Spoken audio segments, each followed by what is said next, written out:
Alright, so this is a 1951 Lincoln cent. Alright, now this coin has been double struck and is rotated in collar. You can see that it's not in the best condition. It is graded by NGC at an extra fine 45, but we see that double strike here taking place on the coin. You see that 1951 here on about Lincoln's chest, and then you can kind of see the outline of Lincoln going through there, and then also here on the lettering of the coin on the phrase "In God We Trust," we have that taking place. Now here on the reverse of the coin, you can see that as well. We see that going through 1 cent. You see the other E going through the O and 1. And then you also see the wheat stocks, the lines from the wheat stocks right here. And then you also see that on other parts of the reverse, that's double strike taking place. So the design is double struck and then it is rotated. So you kind of see how it's turned. Alright, so this coin here, as a result of that, sold for over $380. Such a simple thing to look for, and you can definitely tell that this coin was circulated, and it's definitely been a pocket change at some point in time because it's really dirty and stuff. So I can't believe it's been passed up, for that long. And man, someone made out on this coin. Alright, so I always talk about this. I want to show you guys one from 1955 that is graded at an AU 58. Because no matter, really the condition of the 1955 double die penny, these coins are always going to sell for some pretty good money. So we see the doubling, extreme doubling on the 1955 Lincoln penny. So always look for that on the lettering and on the date of the coin. This coin sold for over $1,600. So if you have it in really, really good condition, it's going to sell for even more. If it's in worse condition, obviously it's going to sell for less. So it all really depends on the grade. If you find a 1955 double die, I would 100% send it to a coin grading company to have it authenticated. Now here is a 1957 D mint mark. Now this is pretty cool. This is a peeled lamination error taking place here on the obverse, the front of the coin.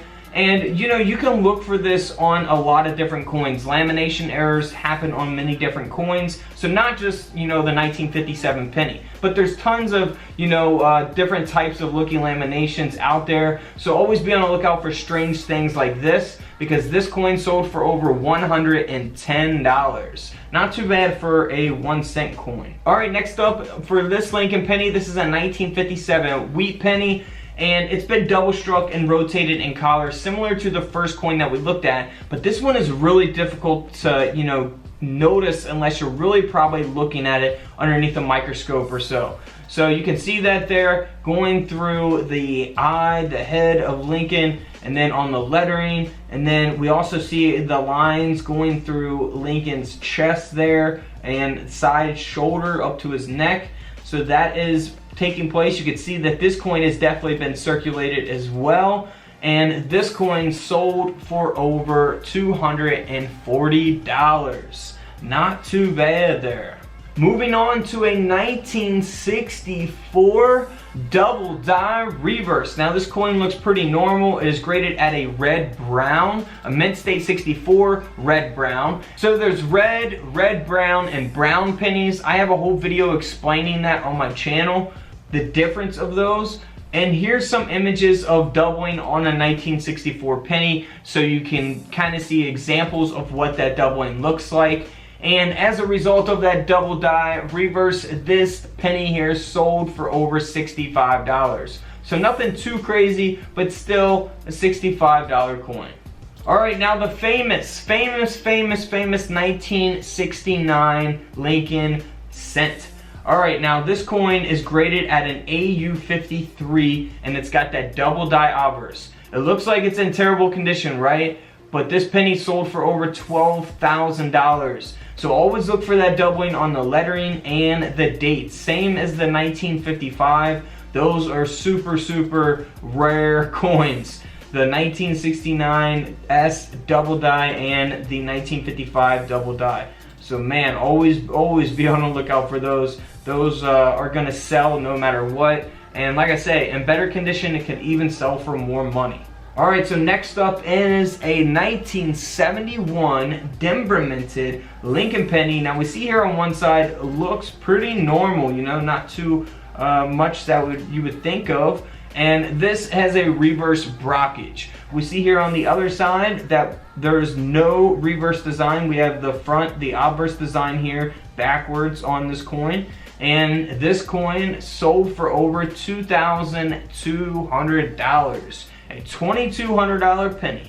Now here's another 1971 Lincoln cent. Now this one has a double die obverse. So here is some examples of doubling taking place on the 1971 penny.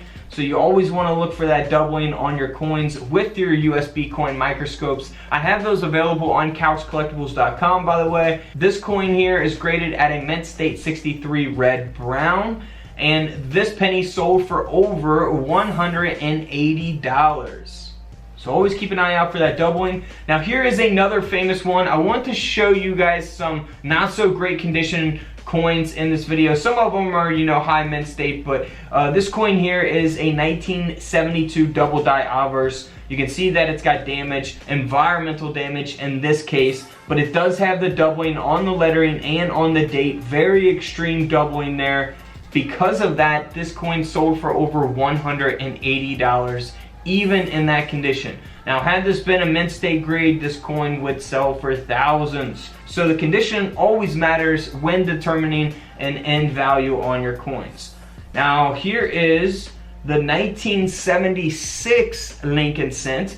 Now this one here is pretty cool. You can look for this on just about any type of coinage really. It's an obverse die break error taking place. We see that big large cut there above Lincoln's head.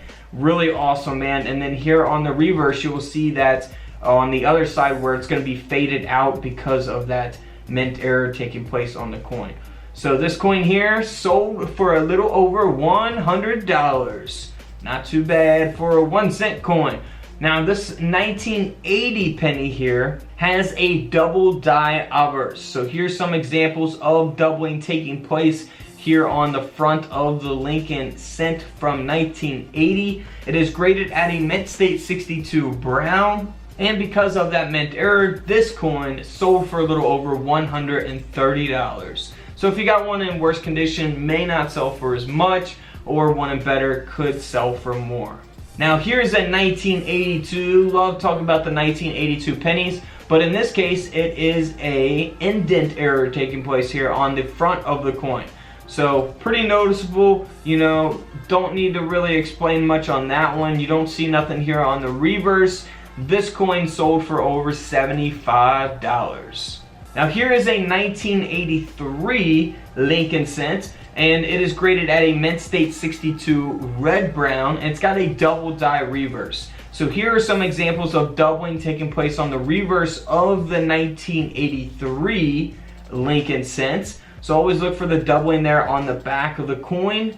And because of that doubling, this coin sold for a little over $100 as well. You know, had it been a high mint state grade, you know, it would have sold for much more money. Here is a 1990 D mint mark. Now this is one of my favorite type of coins. Boy, would I love to come across something like this, because this penny sold for over $5,000. Looks perfectly normal, right? You see here on the front, you know, it looks pretty normal. After 1982, they stopped making pennies that weighed 3.1 grams on copper planchets. This is 1990, so somehow a 1990 penny was struck on a copper planchet pre-1983. So if you find a 1990 that weighs 3.1 grams or any other penny past 1982, you might be in for some good money, because like I said, $5,000 for this coin. It is supposed to weigh 2.5 grams or in that area, because they are zinc pennies at this point in time. Alright, so let's move on to the next coin. This is a 1995 Lincoln cent. Looks, you know, kind of damaged on the front, but that is a result of a strike-through error taking place on this coin. So really awesome type of error. You see here on the reverse, nothing really going on. This coin sold for over $130.